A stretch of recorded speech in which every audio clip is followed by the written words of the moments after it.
Excusez-moi, mais je ne sais pas ce qui se passe, mais il y a un problème au niveau de mon bureau. Et donc, la connexion rame, ce qui fait que on a été obligé d'interrompre à 2 reprises. Et là, on est obligé de faire dans des conditions quelque peu problématiques dans la voiture, avec le risque que bon voilà, c'est pas très confortable. Je ne suis pas au volant, voilà, c'est pas moi qui suis au volant. Voilà, je ne suis pas au volant. J'ai un collaborateur et donc je suis juste assis au niveau de la preuve, c'est que j'ai mes 2 mains qui sont libres. Donc ce n'est pas moi qui suis au volant, c'est pas ça le problème. Je fais ce direct, j'y tiens particulièrement pour plusieurs raisons. La première raison, c'est que j'aimerais bien préciser que je respecte le choix du président Laurent Gbagbo. Je respecte son choix. À cet âge-là, il a 76 ans. À cet âge-là, on n'est plus à même de gérer les gourmets, les problèmes sentimentaux. Voilà.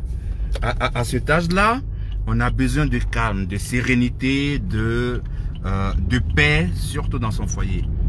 Et personne ne peut se mettre à sa place pour savoir ce qui est bon pour lui. Et personne ne peut se mettre à sa place pour savoir ce qui est bon pour lui.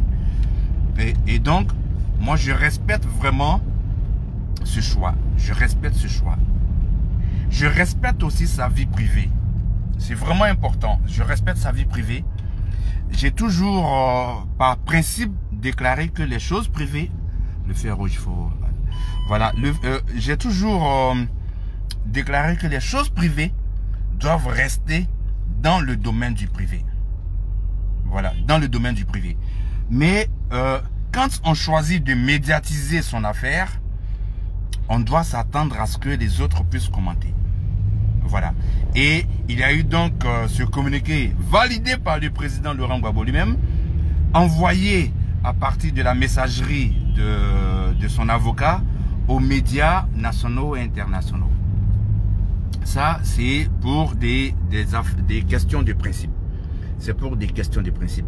Maintenant, pour revenir au sujet lui-même, j'avoue que je suis un peu déçu. J'avoue que je suis un peu déçu. Sérieusement, je faisais partie de ceux qui demandaient que le président Laurent Gbagbo revienne au pays. Je demandais cela. Pourquoi je le demandais? Ce n'était pas forcément pour lui, mais pour la Côte d'Ivoire. Parce que je me disais, j'ai lu le président Laurent Gbagbo quand il était opposant, je me disais, Laurent Gbagbo, opposant, allait venir relever le niveau du débat politique. Je me disais qu'il allait venir relever le niveau du débat politique. Aujourd'hui, ça fait 10 jours qu'il est là.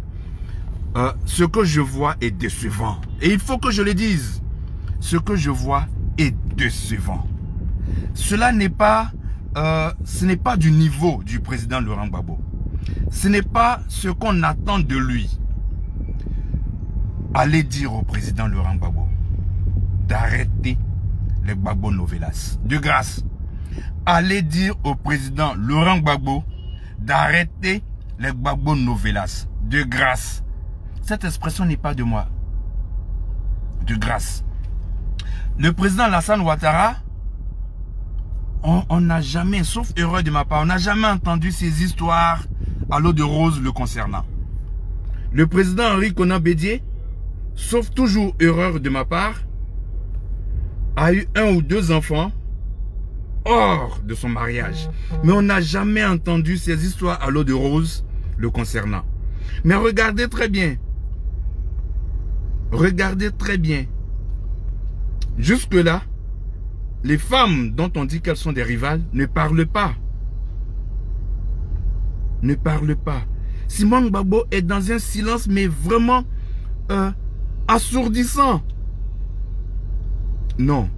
Que le président Laurent Gbagbo ne nous convainque pas qu'en fait, en réalité, c'est Simone Gbagbo qui était son éminence grise. Que le président Laurent Gbagbo ne nous convainque pas, nous les intellectuels, qu'en réalité, c'était la première dame Simone Gbagbo qui était effectivement son éminence grise. Ce que nous voyons là, ça n'est pas du haut niveau. Le président Laurent Gbagbo, son premier discours, il nous a dit « Laissez-moi enterrer ma mère. Laissez-moi enterrer, pleurer Aboudraman Sangaré. » Le premier geste qu'il a fait sur le plan public, c'est de vanter, donc de vulgariser sa demande de divorce. Non, c'est un très mauvais signal. C'était un très mauvais signal. Et qu'est-ce qui s'est passé hier à Mama? Regardez les éléments de langage. Ma petite femme me nourrissait. Ma petite femme me donnait de l'argent. Sérieusement, quel est le message qu'on envoie à la jeunesse ivoirienne? Quel est le message qu'on veut envoyer à la jeunesse ivoirienne? Que quand, à ce niveau de responsabilité, on est dans les histoires de ma petite femme m'a nourri, ma petite femme m'a donné de l'argent. Sérieusement? Non. Non. Non, non. Le FPI mérite mieux que cela. La Côte d'Ivoire mérite mieux que cela. Il y a des enjeux énormes sur lesquels on attendait le président Laurent Gbagbo. Il y a des enjeux énormes. L'école est pourrie. L'administration est corrompue. La santé, le système sanitaire est en lambeaux. La sécurité routière est problématique. Les gens meurent d'AVC. Il n'y a pas de scanner dans nos CHU.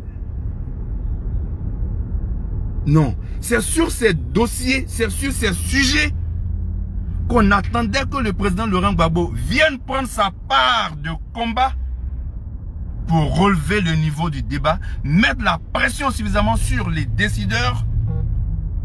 Mais ce qu'on voit là, ça ne fait même pas peur au RHDP. Ça ne fait même pas peur au RHDP. Non. Il y a des intelligences au FPI. Kone Katina, c'est un homme brillant. Awa Domelo, c'est un homme brillant. Ils ont besoin d'évoluer dans un cadre structuré. Ce qui se passe là, ce n'est pas une structuration. Ce qui se passe là, ce n'est pas une structuration. Les premiers pas de Laurent Gbagbo à son retour ne sont pas convaincants. Il doit se ressaisir. César Retou, Frank Anderson Kwasi, parce que ce sont eux que je connais, ce sont des journalistes. Dites, parlez à votre vieux.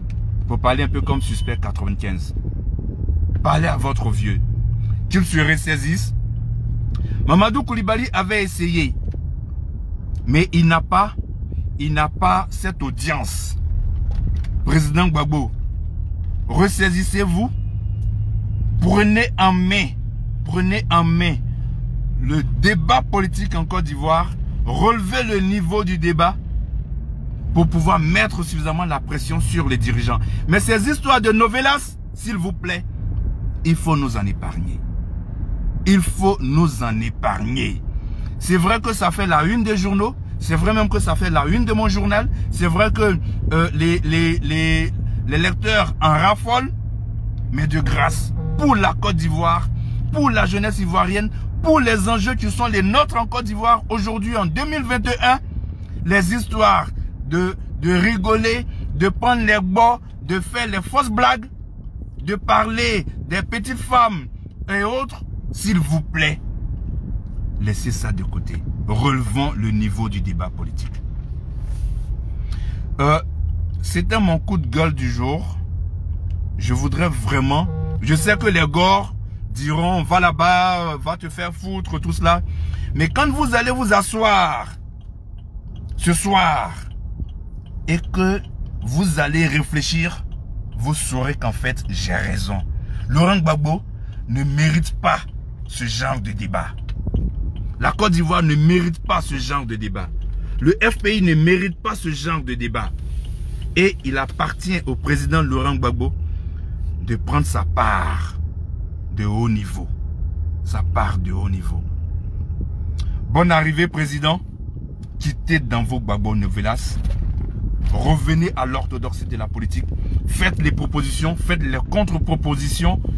La Côte d'Ivoire a besoin de réflexion. Nous sommes à des chutes de valeurs. Et vos histoires de nourriture et d'argent que des petites femmes vous donnent ne participent pas du relèvement du débat politique. Merci beaucoup. Je sais que je serai insulté par les gores, mais dans tous les cas, je sais que j'ai raison. Que Dieu nous donne la bonne compréhension. Merci.